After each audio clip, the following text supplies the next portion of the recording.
মাছ ভাজা হয়ে গেছে। কাঁচা লঙ্কা দিয়ে দেবো, আলুটা দিয়ে দিলাম,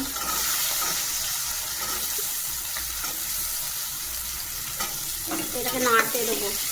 পেঁয়াজটা দিয়ে দিলাম, পেঁয়াজ কলিটা দিয়ে দিলাম, কলিটা দিয়ে দিয়েছি। এখানে আমি রসুন আদা বেটে নিয়েছি, এবার রসুন আদাটা দিয়ে দেবো।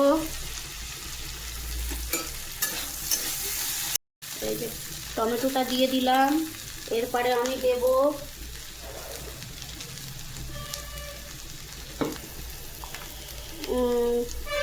জিনিস অনুযায়ী হলুদ, লঙ্কা গুঁড়ো, ধনে গুঁড়ো, জিরে গুঁড়ো দিয়ে দিলাম,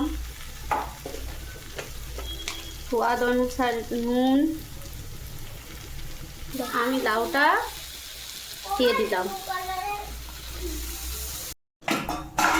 তবে আমার হয়ে গেছে। এটা আমি দিয়ে দেবো ঘি, গরম মশলা আর একটু চিনি স্বাদ অনুসার।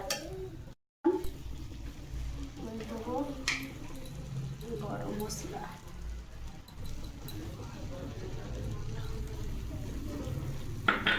আর চিনি।